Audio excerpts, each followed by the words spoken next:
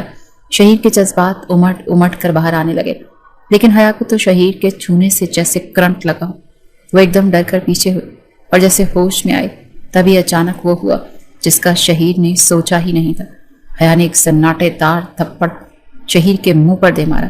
شہید اس اچانک حملے کے لیے تیار نہیں تھا۔ وہ حیران نظروں سے حیا کی طرف دیکھنے لگا۔ حیا پاگلوں والے انداز میں شہید کی طرف دیکھتے ہوئے اس کی طرف بڑھی۔ ایک تھپڑ، دو تھپڑ، اور پھر تو جیسے اس نے شہید پر تھپڑوں کی بارش کر دی اور بہت چلاتے ہوئے لگاتار بول رہی تھی اب تم خوش ہو گئے نا؟ تم نے میری زندگی برباد کر دی۔ ایک تھپڑ کا بدلہ تم نے مجھ سے اس طرح لیا۔ شیخ اب میں نے تمہیں اتنے تھپڑ مار دیے، مجھے بس جان سے مار دو۔ تم نے میرے ساتھ اچھا نہیں کیا، میں ساری زندگی تمہیں معاف نہیں کروں گی۔ وہ ہذیانی انداز میں کہتے ہوئے زور زور سے چلا رہی تھی اور رو رہی تھی۔ شہیر اسے سنبھالنے کی کوشش کر رہا تھا، لیکن یکدم ہی وہ اپنے ہوش کھوتی چلی گئی اور زمین پر بے ہوش ہو کر گر پڑی۔ شہید اسٹڈی روم میں بیٹھا سگریٹ پر سگریٹ پھونک رہا تھا۔ اس کے سامنے اپنی زندگی کی ساری فلم ایک تواتر کے ساتھ چل رہی تھی کہ کیسے وہ ہر لڑکی کو یوز کرتا اور چھوڑ دیتا۔ کتنی ہی لڑکیوں کے دل اس نے توڑے۔ کچھ لڑکیاں تو خود اس کی جانب بڑھتی تھی، لیکن جو ذرا سا بھی شہید کو اگنور کرتی وہ اسے اپنے جال میں پھنسا کر ہی دم لیتا، اور پھر جب دل بھر جاتا اس کو چھوڑ دیتا۔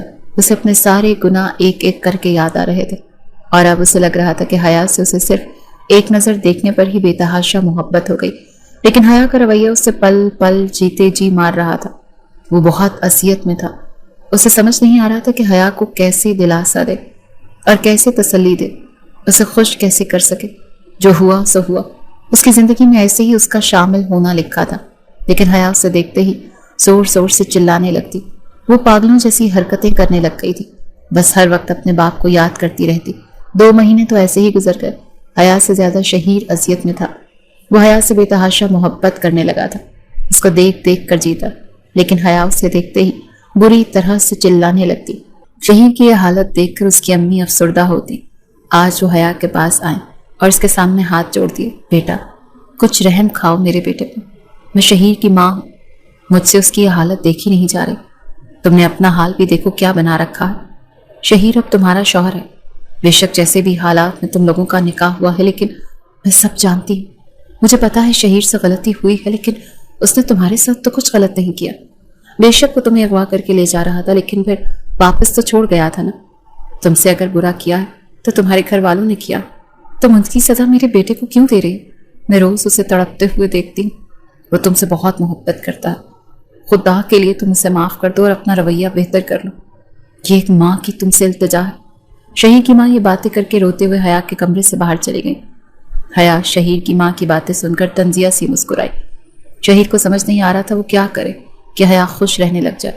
اب تقریباً کچھ دنوں سے وہ نوٹ کر رہا تھا کہ حیا اب نماز پابندی سے پڑھنے لگ گئی تھی۔ شروع میں تو اس نے بالکل ہی کھانا پینا اور نماز وغیرہ بالکل چھوڑ دی تھی، لیکن وقت بہت ظالم چیز ہے، کچھ لوگوں کے لیے مہربان بھی ثابت ہوتا ہے۔ یہ سب سے بڑا مرہم ہے، جیسا بھی اور جتنا بھی گہرا زخم ہو، وقت کے ساتھ ساتھ وہ زخم بھر ہی جاتا ہے۔ اسی لیے حیا کچھ دنوں سے شہیر کو برا بھلا بھی نہیں کہہ رہی تھی۔ شہیر کے دماغ میں اچانک ایک خیال آیا۔ آج وہ پھر وہی پرانے راستے چل پڑا۔ مہینوں بعد وہ حیا کے گھر جا رہا تھا۔ دل میں تھوڑا سا گھبرا بھی رہا تھا کہ پتہ نہیں حیا کے والد اس کے ساتھ کیسا رویہ رکھیں، لیکن آج وہ دل میں عہد کر کے جا رہا تھا کہ وہ لازمی حیا کے والد کو سب سچ سچ بتا کر آئے گا۔ اس نے دروازے پر بیل دی تو بابر نے دروازہ کھولا۔ شہیر کو دیکھ کر حیران ہوا اور بولا، آپ یہاں کیوں آئے ہیں؟ تب شہیر بولا، مجھے انکل سے ملنا ہے، ان کو بلا۔ بابر بولا، کیا آپ اس دن والی بے عزتی بھول گئے؟ شہیر کی برداشت ختم ہو گئی۔ اس نے زور سے بابر کو اندر کی طرف دھکیلا۔ گھر میں داخل ہوا۔ رفیق صاحب کے کمرے پر دستک دی۔ اندر سے آواز آئی، آ جاؤ۔ تب وہ اندر داخل ہوا۔ رفیق صاحب اینک لگائے اخبار کا باریک بینی سے مطالعہ کر رہے تھے۔ شہیر کے سلام کرنے پر انہوں نے نظریں اٹھا کر دیکھا تو اخبار ان کے ہاتھ سے چھوٹ گئی۔ شہیر آگے بڑھا اور اخبار اٹھا کر دوبارہ سے تہ لگا کر سائڈ ٹیبل پر رکھ دیا۔ رفیق صاحب کے قدموں میں بیٹھ گیا۔ اس سے پہلے کہ رفیق صاحب کچھ بولتے، شہیر نے رفیق صاحب کے دونوں پیروں پر ہاتھ رکھ کر پھر اپنے ہاتھ ان کے سامنے جوڑ دیے اور بولا، آج آپ کو میری بات سننا پڑے گی۔ آپ نے حیا کو اس بات کی سزا دی ہے جو اس نے کیا ہی نہیں تھا۔ وہ بے گناہ تھی، میں گنہگار تھا، میری غلطی تھی۔ پھر شہیر نے شروع سے لے کر یونیورسٹی کے پہلے دن والی ہر بات اور پھر بعد میں اپنے دوستوں کے ورغلانے پر حیا کو اغوا کرنے کے پلان کے بارے میں سب بتا دیا، اور پھر یہ بھی بتا دیا کہ حیا کی معصومیت اور حسن پر میں اپنا دل ہار بیٹھا تھا اور میں تو معافی مانگنے کے لیے آیا تھا، لیکن آپ لوگوں نے زبردستی حیا کا نکاح مجھ سے کروا دیا۔ اس دن سے لے کر آج تک حیا بہت تکلیف میں ہے۔ ایک دن بھی وہ سکون سے نہیں رہی۔ وہ ہر وقت آپ کو یاد کرتی ہے، وہ مر جائے گی۔ خدا کے لیے اسے معاف کر دیں اور میرے ساتھ چلیں، وہ آپ کو دیکھ کر بہت خوش ہو جائے گی۔ شہیر صاحب کو بھی کچھ عرصہ گزرنے کے بعد خیال آنے لگ گیا تھا کہ وقتی طور پر ان کو بہت غصہ آیا تھا، لیکن ان کی بیٹی بالکل بھی ایسی نہیں تھی۔ وہ تھوڑا پچھتائے بھی تھے کہ ان کو حیا کی بات سن لینی چاہیے تھی، لیکن جلد بازی میں اور غصے میں انہوں نے اسے گھر سے نکال باہر کیا۔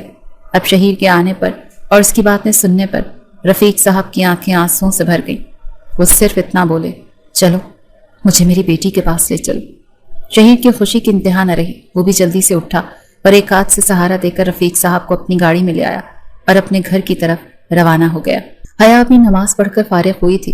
وہ دعا میں اللہ تعالیٰ سے خوب معافی مانگ رہی تھی اور اپنے ابا سے ملنے کی دعا کر رہی تھی۔ اسے نہیں معلوم تھا کہ اس کی یہ دعا اتنی جلدی پوری ہو جائے گی۔ دروازے پر دستک ہوئی، تب وہ بولی، آ جاؤ، اور اندر داخل ہونے والی ہستی کو دیکھ کر جہاں کھڑی تھی وہیں کھڑی کی کھڑی رہ گئی۔ رفیق صاحب کی آنکھوں سے ایک تواتر سے آنسو بہ رہے تھے۔ وہ بولے، حیا پتر، اور حیا کو تو جیسے جان میں جان آ گئی۔ وہ تقریباً دوڑتے ہوئے آ کر رفیق صاحب کے گلے لگ گئی اور تڑپ تڑپ کر رونے لگی۔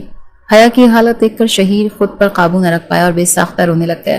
حیا کا شوہر اور اس کا باپ اس کے پاس تھے اور اسے تسلی دے رہے تھے اور چپ کروا رہے تھے، لیکن حیا بار بار اپنے ابا کے ہاتھ چوم رہی تھی اور بول رہی تھی، ابا آپ کہاں تھے؟ آپ نے مجھے کیوں اکیلا چھوڑ دیا؟ آپ کو پتا ہے نا میں نے آپ کو کتنا یاد کیا، کوئی ایک دن بھی ایسا نہیں گزرا کہ میں آپ کی یاد سے غافل رہی ہوں۔ آپ تو جانتے ہیں نا میں آپ سے کتنا پیار کرتی ہوں، آپ نے کیوں میرے ساتھ ایسا کیا؟ رفیق صاحب بولے، بیٹا مجھ سے غلطی ہو گئی تھی۔ اس سے انسان کی عقل کو کھا جاتا ہے، اور پھر اس دن حالات بھی کچھ ایسے ہو گئے تھے کہ مجھے کچھ سمجھ میں نہیں آیا۔ بیٹا میں تم سے معافی مانگتا ہوں۔ رفیق صاحب کی اس بات پر حیا نے تڑپ کر ان کے ہاتھوں کو کھولا اور دوبارہ سے چومتے ہوئے بولی، اب آپ معافی مت مانگیں، آپ آ گئے ہیں نا تو آپ کی حیا اب زندہ ہو گئی ہے، اب مجھے یہاں سے لے چلیں اپنے ساتھ۔ تب شہیر نے حیرانگی سے حیا کی طرف دیکھا۔ اس کے چلے جانے سے شہیر کو لگا کہ وہ زندہ نہیں رہ سکے گا۔ اس سے پہلے کہ شہیر کچھ بولتا، رفیق صاحب بول اٹھے، بیٹا میں نہیں چاہتا کہ میں تمہیں اس گھر میں دوبارہ لے کر چلوں جہاں تمہاری پھپھو کا راج ہے۔ تم جانتی ہو نا کہ وہ کیسی عورت، میں تو بس چپ کر کے اپنے کمرے میں پڑا رہتا ہوں، اور میں تمہیں بتانا چاہتا ہوں کہ تمہارا شوہر، تمہیں اس کی عزت اور خیال کرنا یہ بہت اچھا ہے۔ اگر یہ آج میرے پاس آ کر سب سچ نہ بتاتا تو یقیناً میں تو اس دکھ کے ساتھ ہی قبر میں چلا جاتا۔ تم خوش رہو، میری دلی دعا ہے، اور فکر مت کرو، میں تم سے ملنے آتا جاتا رہوں گا۔ میری بیٹی اب تم نے بالکل رونا نہیں، خوش ہو جاؤ، میں تمہارے ساتھ ہوں۔ تمہارا شوہر بھی تم سے بہت پیار اور تمہاری عزت کرتا ہے۔ تم دونوں ایک دوسرے کا بہت خیال رکھو اور خوش رہو۔ کچھ دیر باتیں کرنے کے بعد شہیر نے حیا کے والد کے لیے پرتکلف دعوت کا اہتمام کر لیا۔ رفیق صاحب شہیر کے سالی شان گھر اور نوکر چاکر سب کچھ دیکھ کر اللہ کا بہت شکر ادا کر رہے تھے کہ اس کی بیٹی کے نصیب بہت اچھے ہیں۔ بے شک شادی جیسے بھی حالات میں ہوئی، لیکن اب وہ اپنی بیٹی کو سمجھا رہے تھے کہ وہ خوش رہے۔ بے شک اللہ جو کرتا ہے اس میں ہماری بہتری ہی ہوتی ہے۔ بہت سارا وقت اپنی بیٹی کے ساتھ گزار کر شہیر کے ساتھ رفیق صاحب واپس اپنے گھر آ گئے۔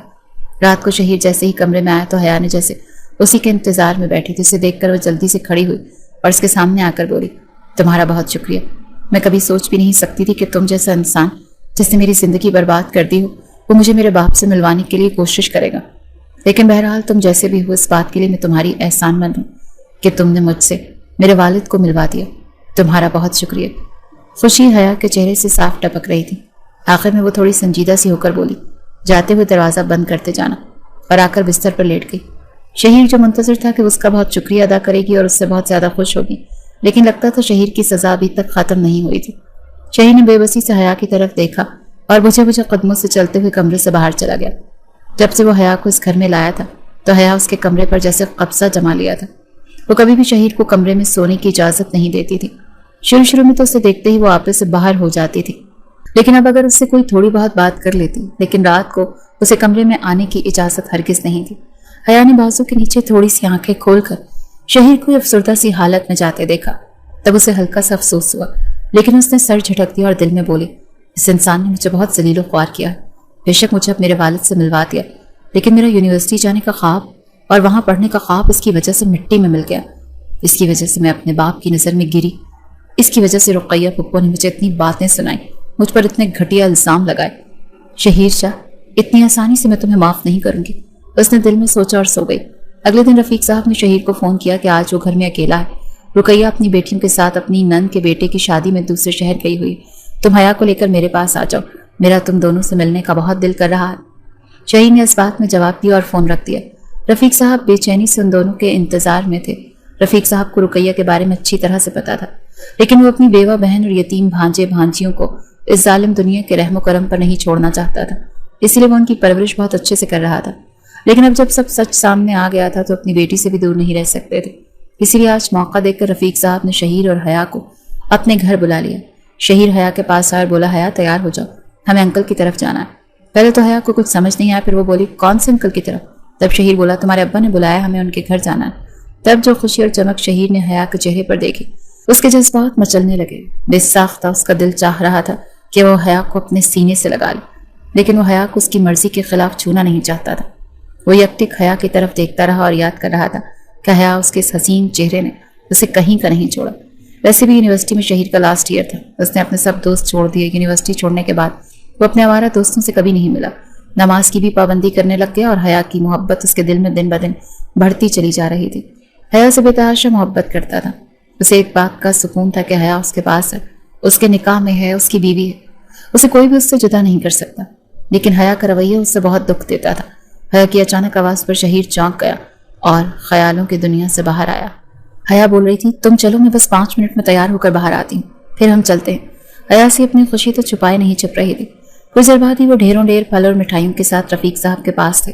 حیا چہک چہک کر بول رہی تھی، اس کا یہ روپ شہیر کو دلی خوشی دے رہا تھا۔ اس نے دیکھا کہ حیا بار بار اپنے گھر کے ایک ایک کمرے کو دیکھ رہی ہے اور اپنے باپ سے لپٹ کر پیار کرتی۔ رفیق صاحب بھی حیا کو دیکھ دیکھ کر خوش ہو رہے تھے، ساتھ ہی ساتھ وہ شہیر کی بھی بہت عزت کرنے لگ گئے تھے۔ شہیر بھی عقیدت سے بیٹھا باپ اور بیٹی کی محبت دیکھ رہا تھا اور خوش ہو رہا تھا۔ تھوڑی دیر بعد حیا اپنے کمرے میں چلی گئی۔ رفیق صاحب بھی قریبی مسجد میں نماز ادا کرنے چلے گئے۔ شہیر جب حیا کے پیچھے اس کے کمرے میں آیا تو حیا کی پشت اس کی جانب تھی، وہ اپنی کتابوں پر پیار سے ہاتھ پھیر رہی تھی۔ تب شہیر نے دل میں ایک اور عہد کیا۔ تھوڑی دیر بعد ہی وہ دونوں رفیق صاحب سے اجازت لے کر گھر واپس آ گئے تھے۔ حیا اپنے کمرے میں سونے چلی گئی۔ وہ بہت خوش تھی اور چور نظروں سے شہیر کی جانب بھی دیکھ رہی تھی۔ ایک بار پھر اس نے شہیر کا شکریہ ادا مسکراتے ہوئے کیا۔ شہیر نے دھیمی مسکراہٹ چہرے پر لاتے ہوئے اس بات میں سر ہلایا، وہ اسٹڈی روم میں چلا گیا۔ اگلے دن ایک فائل حیا کی سائڈ ٹیبل پر پڑی تھی۔ جب اس نے دیکھا تو وہ شہر کی ایک بہت ہی اچھی یونیورسٹی میں داخلے کے فارم تھے۔ وہ بری طرح سے حیران ہو۔ اس وقت شہیر کمرے میں آئے بولا، میں جانتا ہوں تمہارا خواب تھا یونیورسٹی میں پڑھنا، میں تمہارا یہ خواب پورا کرنا چاہتا ہوں، کل سے تم یونیورسٹی جایا کرو گی۔ یہ سن کر تو حیا کی آنکھوں سے آنسو گرنے لگے۔ وہ کل سے ہی تھوڑی تھوڑی شرمندہ تھی، اب جب شہیر نے اس کے لیے اس کا یہ خواب بھی پورا کر دیا تو وہ خود پر قابو نہ رکھ سکی اور یک دم ہی روتے ہوئے شہیر کے سینے سے آ لگی۔ شہیر کو تو جیسے خوشی کی انتہائی نہ رہی۔ وہ نہیں جانتا تھا کہ اس کے اس عمل سے اس کی بیوی اس قدر خوش ہو جائے گی کہ اس کے سینے سے ہی لگ جائے گی۔ وہ روتے ہوئے بار بار اس کا بہت شکریہ ادا کر رہی تھی اور معافی مانگ رہی تھی اپنے رویے کی۔ میں جانتی ہوں میں نے تمہارے ساتھ بہت برا کیا، لیکن تم نے اب میرے سارے شکوے دور کر دیے۔ میں بھی تم سے معافی مانگتی ہوں، تم سے شرمندہ ہوں کہ مجھے پہلے ہی دن تم پر ہاتھ نہیں اٹھانا چاہیے تھا، لیکن اچانک ہی مجھے کچھ سمجھ میں نہیں آئی، اسی وجہ سے میں تم پر ہاتھ اٹھا بیٹھی۔ میں اپنے ہر برے رویے کی تم سے معافی مانگتی ہوں۔ لیکن شہیر نے جلدی سے اپنا ہاتھ اس کے لبوں پر رکھ دیا اور بولا، تمہیں ہر بات کے لیے معافی ہے۔ تمہیں پتا ہے جس دن میں نے تمہیں نقاب کے بغیر دیکھا اس دن میں اپنے ہوش کھو بیٹھا تھا۔ اور تم سے بےتحاشا محبت ہو گئی تھی. ایک ہی نظر میں تم میرے دل کو بھا گئی تھی. یہ کہتے ہوئے شہیر نے اپنا ہاتھ حیا کے چہرے پر رکھا. حیا نے اپنی آنکھیں بند کر لیں. شہیر بولا, تمہارا یہ معصوم چہرہ مجھے بہت پسند ہے حیا, اور تمہارا نام بھی. میں نے بہت سی لڑکیاں دیکھی ہیں لیکن آج تک کسی کو دیکھ کر یوں اپنے حواس نہیں کھول. تمہیں دیکھنے کے بعد میں نے کسی کو نہیں دیکھا, اور اب نہ ہی کبھی ساری زندگی کسی کی طرف دیکھ پاؤں گا. حیا نے دھیرے سے آنکھیں کھولیں اور شہیر کا ہاتھ تھام لیا. ہر بات کے لیے تمہارا بہت شکریہ. ہاں, میں بھی اب پچھلی ساری باتیں بھلا کر خوش ہوں. دونوں نے ایک دوسرے کی طرف پیار سے دیکھا اور دھیرے سے مسکراتے ہوئے ایک دوسرے کے گلے لگ گئے.